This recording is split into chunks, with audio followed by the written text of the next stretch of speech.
General John Allen, one of the military's top brass, said US troops will still be in the country even after the 2014 pull-out deadline that had been announced by NATO and the White House.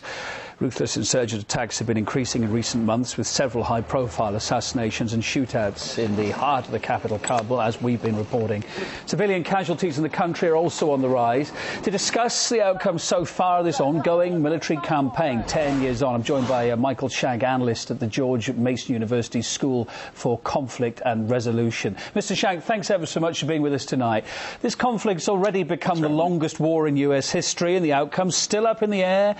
In years to come, how do you think the history books are going to record what actually happened at the end of it all? Well, it's interesting. It's not only the longest war, but it's the most expensive war, costing $1 million per soldier per year. So we're spending $325 million per day, $10 billion per month, $120 billion per year. In terms of how the history books will tell the story, I think they'll look at the success and sustainability of the strategies. And I would argue that they aren't successful and they aren't sustainable.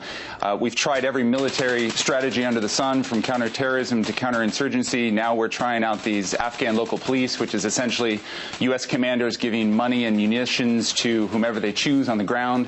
That's not sustainable. We'll look at the development strategy, which is also not sustainable. Foreign contractors engaging in excessive, egregious war profiteering, as illuminated recently by the Wartime Contracting Commission, Senate Foreign Relations Committee. And they'll look at our diplomacy strategy in terms of the failed reconciliation peace talks recently.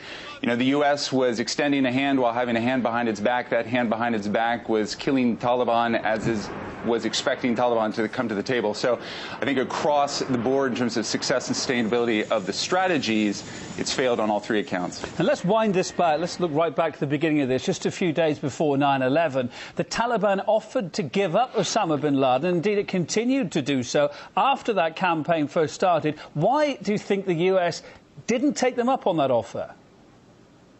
Well, it's interesting. They've not taken the Taliban up on several offers, and there are several recent case studies wherein Taliban leaders went to the negotiation table and were killed on the way. I mean, the real problem with killing the top Taliban brass, if you will, is that they were willing to negotiate.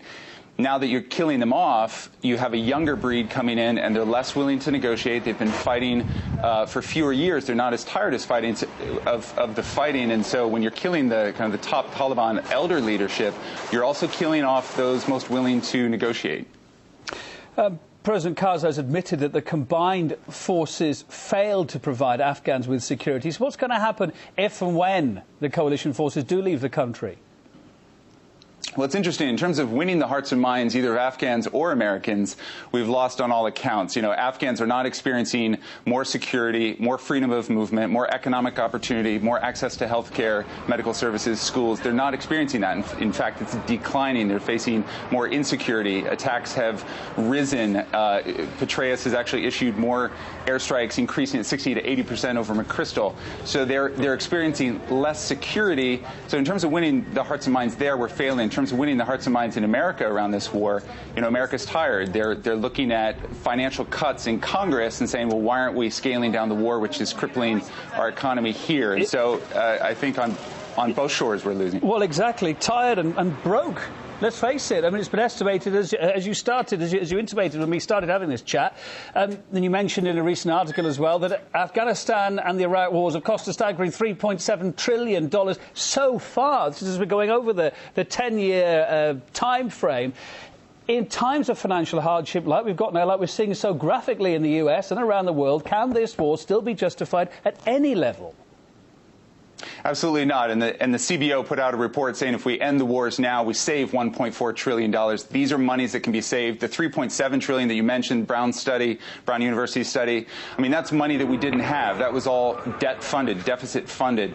They're certainly not fiscally sustainable, but even look at strategy. You know, if we want to pursue something that works, the RAND Corporation, which is kind of a wing of the Pentagon, it's a think tank, produced a report, How to End Terrorist Groups.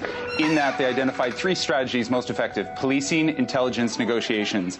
84% of all terrorist groups that have been ended were ended as a result of those three strategies. Those are nation-building, state-building strategies that don't cost much money at all.